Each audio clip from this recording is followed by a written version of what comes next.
稻盛和夫曾说过，命运有3次转折点：原生家庭、夫妻伴侣和觉醒的自己。这句话深深触动了我对生活的理解。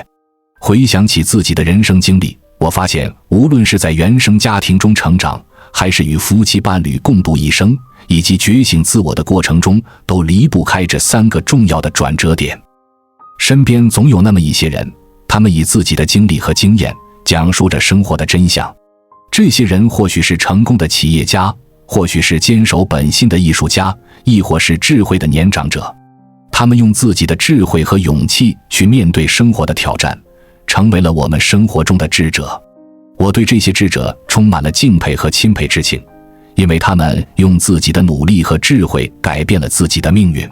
他们的存在给予了我们启示，让我们相信生活中总有一些真理是值得我们去追求的。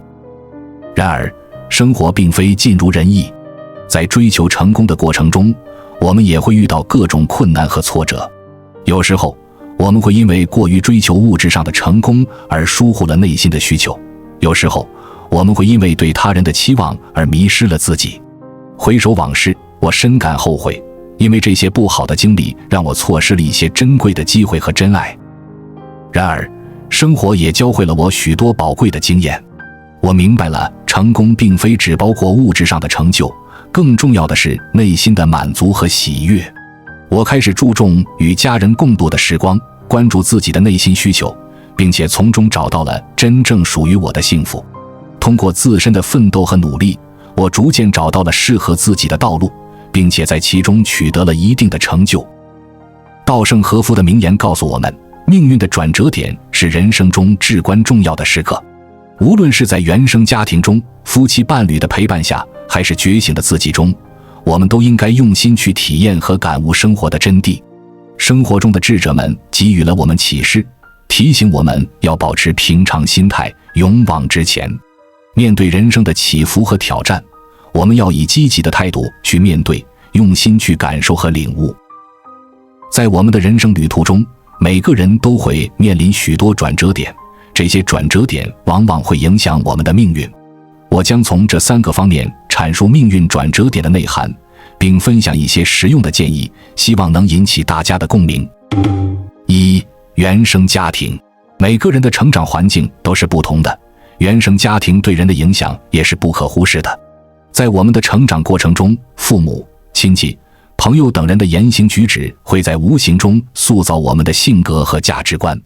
当我们面对人生的困境时，我们会不自觉地回顾自己的成长经历，试图从中找到解决问题的方法。因此，选择一个温馨、和谐的原生家庭对我们的成长至关重要。1. 倾听和理解。我们要学会倾听和理解父母、亲戚、朋友等人的言行举止，从中汲取正面的能量。2.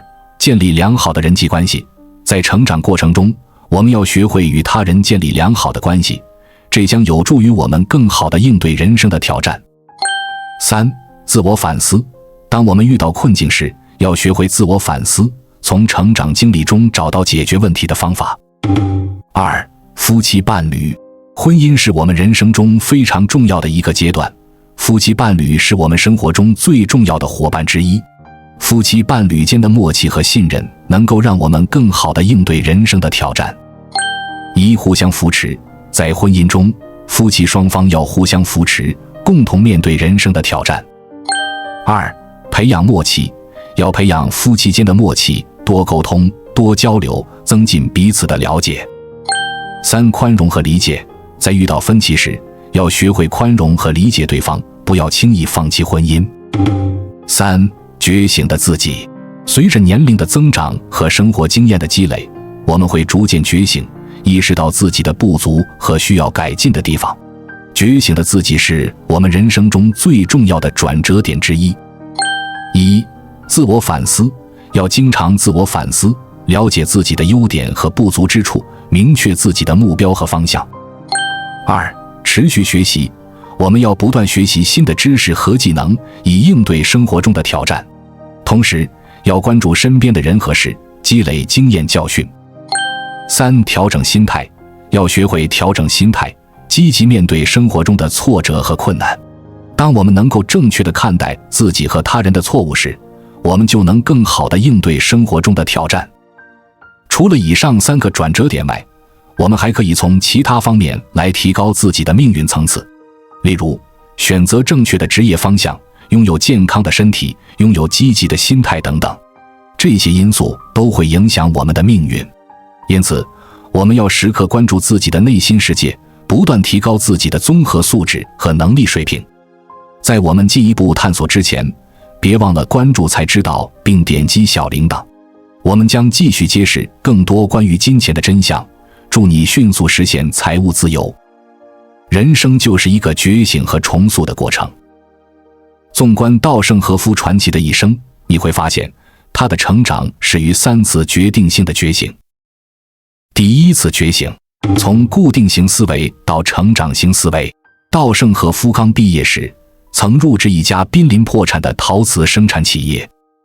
企业的领导经常唉声叹气，把我真倒霉呀挂在嘴边。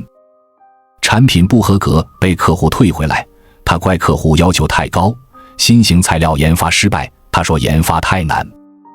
其他同事也是跟着一边抱怨一边混日子。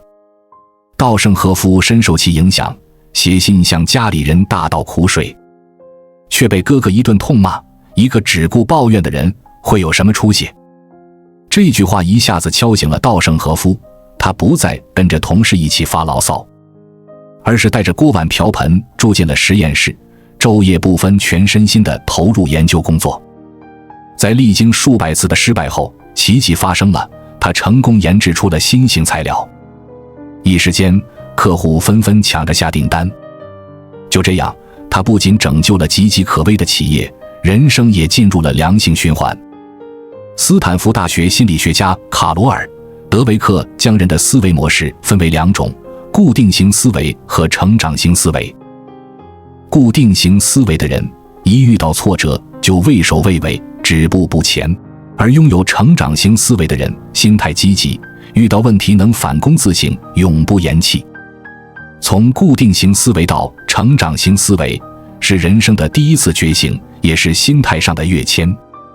著名报人金维纯先生曾在早年间一手创办了《商业周刊》，刚办了1年，报社就深陷经营危机，公司耗费大量的人力财力，出版的刊物发行量低得可怜，导致入不敷出。那段时间，报社内部怨声载道，有人觉得是政策不好，有人则认为读者素质太低，只喜欢读肤浅的东西。在一片抱怨声中，金维纯却在不断反省自己，每天思考着如何改变现状。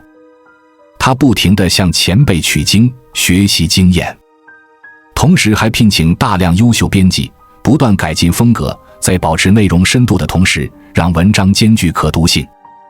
在他的努力下，报社起死回生，后来还成为台湾第1大杂志。一个人想要持续精进，就要学会调整自己的思维模式，跳出固定型思维，用成长型思维激励自己，把我不行变成我尽力，把我不会变成我可以学。当你敢于挑战，不断发掘自己的潜在力量，就会愈挫愈勇，快速实现蜕变。第2次觉醒，从利己思维到利他思维。稻盛和夫27岁前一直是霉运当头，然而就在他悟到宇宙的本质就是利他之后，命运的齿轮开始转动。1973年，全球爆发了第1次石油危机，很多日本企业都无奈裁员以求自保。稻盛和夫所创的京瓷公司也受到了波及，订单锐减至1/10。可稻盛和夫却坚决表示，自己不会因此解雇任何一名员工，包括钟点工。用员工时就把他们找来，没有利用价值的时候就把他们赶到街上，这是我们应该做的事吗？那段时间，他让1/10的人继续工作，剩下的人就学习或打扫卫生，但工资还是照发。员工们也被稻盛和夫的仁义感动，纷纷为公司建言献策，帮公司度过危机。后来京瓷公司不仅成功渡过难关，还脱颖而出，成长为世界500强。偶然的成功看运气，必然的成功看格局。从利己思维到利他思维，是人生的第二次觉醒，也是格局的改变。不管是工作还是生活，当你站在别人的立场，积极给予别人帮助和理解，自己也会好过很多。你愿意为别人撑伞遮雨，别人才愿意为你铺路架桥。就像稻盛和夫说的，人只要抱利他之心，行利他之事，命运自然就会好转。凡是顾全别人，其实也是在成全自己。当你懂得推己及人，开始站在他人的立场考虑问题，你的格局就会越来越宽广，人生也会越来越顺遂。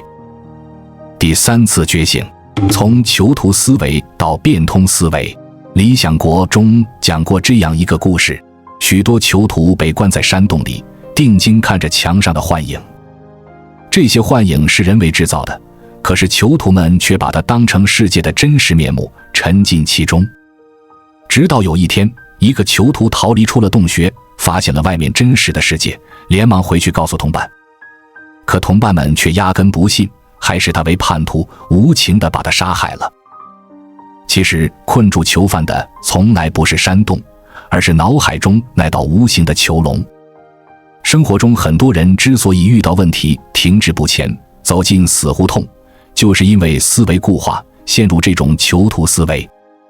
但往往事情没有你想象的那么糟糕，主动推翻眼前的高墙，你会发现危机之中也藏着转机。20世纪60年代，京瓷的竞争者越来越多，利润不断下降，公司面临着停滞危机。员工们一心想着多跑市场，争夺现有的订单以提升业绩，可却收效甚微。在危急关头，稻盛和夫做出了一项大胆的决策，他专门挑那些其他公司接不了的订单来做，甚至还会主动向客户提出产品预想。客户往往会很心动，立马拍板签合同。可实际上，以当时京瓷的技术，根本无法做出这样的产品。面对员工们的不解，稻盛和夫解释说，别的公司只接现有技术能做的，那我们就接不能做的。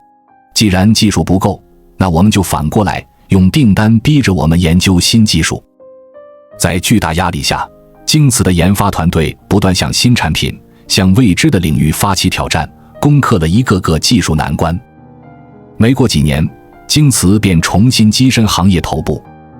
哲学家叔本华说，世界上最大的监狱是人的思维意识。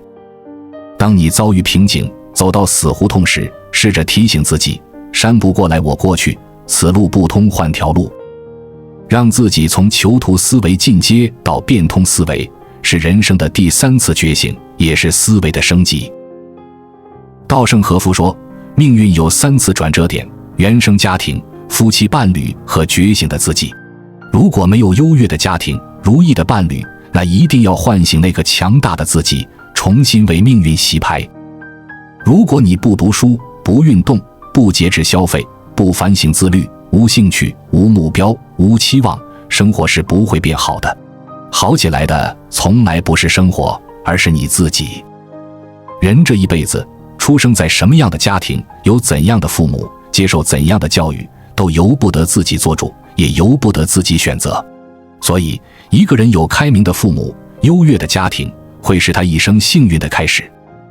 然而，有的人却把自己的一手好牌打得稀巴烂，而有的人却能绝处逢生。或许他们没有英明的父母，也没有理想的家庭，但是他们却有强大的自己。人生的起点虽然很重要，但是过程会更加重要。起点只是决定了开端，而过程则是一个漫长的历程。人不能永远活在别人的羽翼之下，比如一只真正的雄鹰，它总要学会独自展翅高飞，翱翔于天际之中。每个人都有自己的人生，每个人都要度过自己的人生。你的人生只会是你自己的，它不是你父母的，也不是你伴侣的，它只属于你，永远属于你，不会属于任何人。所以，我们不能因为自己出生的家庭不好，人生的伴侣不好，而放弃了自己的成长，甚至放弃了自己的人生。这是太愚蠢，也是太不值得的事情。因为你忘了，你还有一个最重要的自己。你应该让自己觉醒，好好思考人生的道路该如何行走。花有花期，人也有人的觉醒期，无论花期多长，到了花开的时间，它总会绽放自己。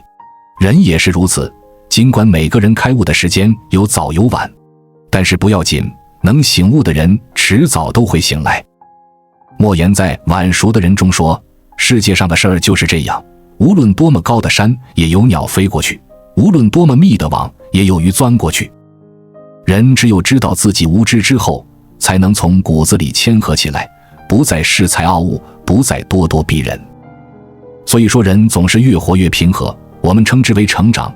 成长就是慢慢的像尊重自己一样尊重他人，承认自己的无知不等于否定自己，而是为了改善自己。人只有觉醒了，他的心智才能达到真正的成熟，那么到了合适的时候，但凡出现能让他展现才华的舞台，他便会闪闪发光。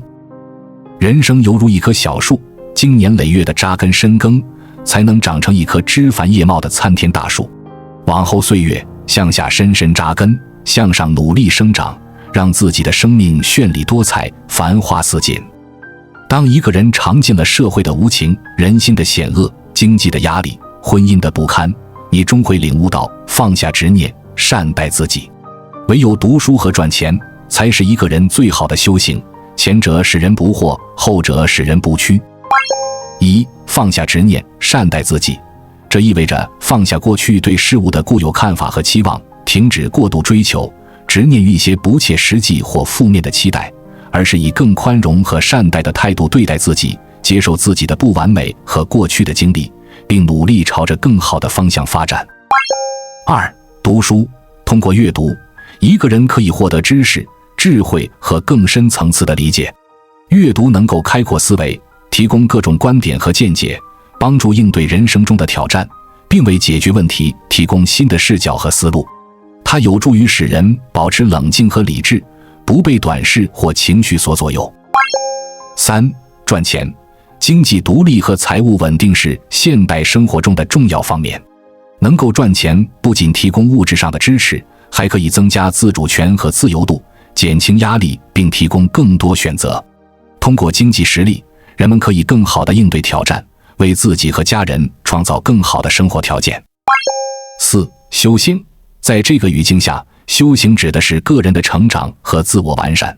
它强调通过持续学习和努力赚钱来不断提升自己，培养内在的坚韧和智慧，以更好地适应和应对生活中的各种困难和挑战。稻盛和夫是日本知名企业家，人生的成功源于重大的觉醒。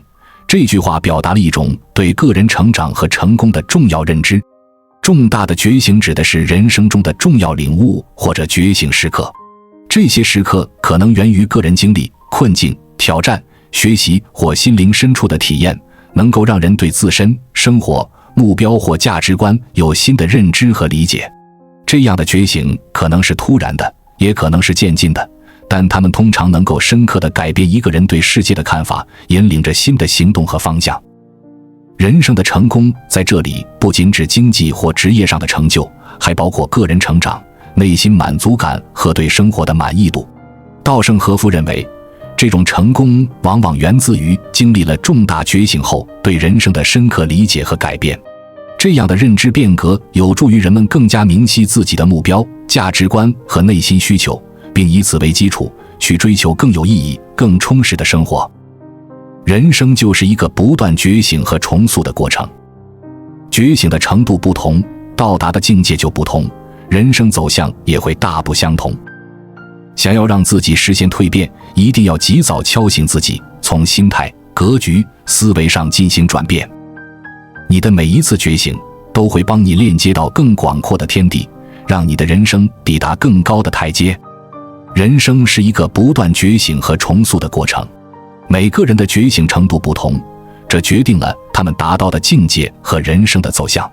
为了实现自我蜕变，我们需要及早敲醒自己，在心态、格局和思维上进行转变。每一次的觉醒都会帮助我们链接到更广阔的天地，推动我们的人生迈向更高的台阶。通过这样的觉醒，我们才能真正实现个人的成长和进步。关注我，我是才知道，带你解锁更多金钱的真相。